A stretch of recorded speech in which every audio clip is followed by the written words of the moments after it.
would you describe your specialty in A&R? Well, I wouldn't want to pigeonhole myself into anything specific. I mean, A&R is a very broad concept. You know, it's not it's specialized, but it's not so specific. So A&R can mean 1,000 things for 1,000 different acts and 1,000 different types. If you ask me what I focus on personally, what my driving is, anything that can cross over to pop. You know, I kind of believe that I'm not too niche, but anything that I work with has to have a strong base in some subcategory, and then I'd like to cross it into top 40, if you will. Much like, you know, I think Interscope does it pretty well. No Doubt was a ska band, and they crossed to top 40 into pop. The Black Eyed Peas were a hip hop act that crossed to top 40 into pop.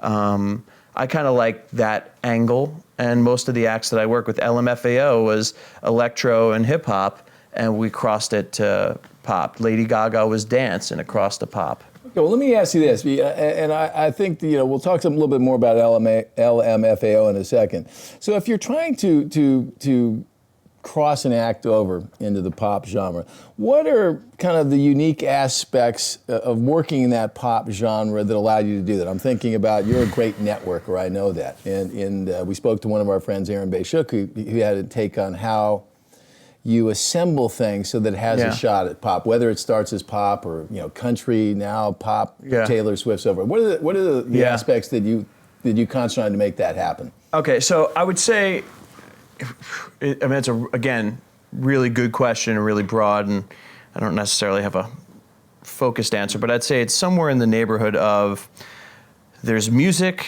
and there's the character, right? And those are two crucial things.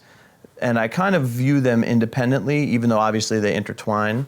The music part has to do with finding the right songwriters, producers, the way the singer sings, what that genre is, where is that genre going, who are the people that you've noticed that are that I've noticed as an A&R that are talented and that are driving that sound.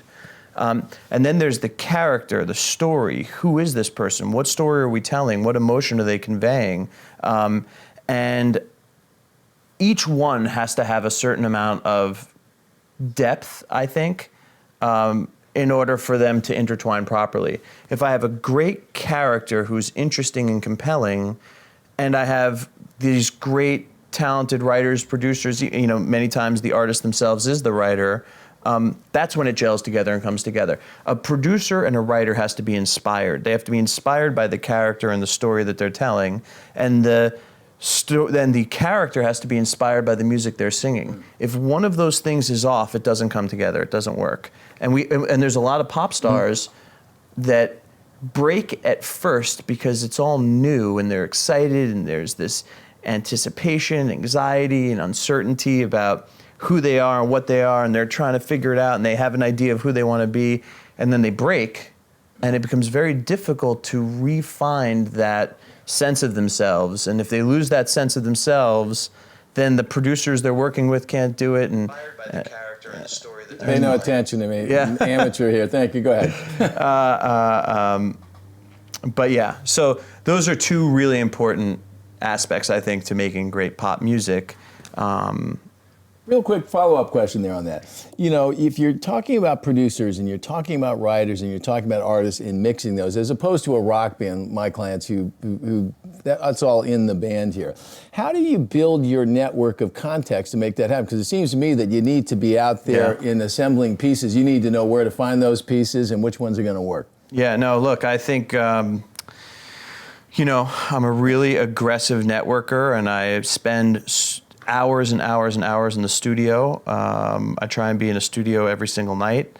I know it sounds silly, but it's true. And when I'm not in the studio, I'm in my office taking meetings, and it's a numbers game, and I push myself to make sure I'm meeting and sitting with as many people as possible, and all of that has compounded over the years. I mean, I've been doing this for 10 years, where I just know, you know, it's like Gladwellian, it's like Malcolm Gladwell, the outliers. You know, that 10,000 hours rule is really important. It's really true. I can't give you the formula. I can just tell you, I can feel it. I know it. I know who's around when I meet somebody new and they're amazingly talented and they have a vision and they're great. I just know it and I can feel it, and sometimes I fuck up and miss, and I put the wrong producer in with the wrong writer, and they both call me and they're pissed off. And sometimes a session cancels on me in the last minute. I just call some random guy, they get in with the artist, and boom, a smash hit happens. You know? I think the moral of the story for some of our folks out here, they're learning the business, and it's something that's been a common thread through all the guests. There is a bit of a formula. Neil Jacobson and people like him are networking and staying in that proverbial scoring zone. They're trying to be in a place where something great can happen.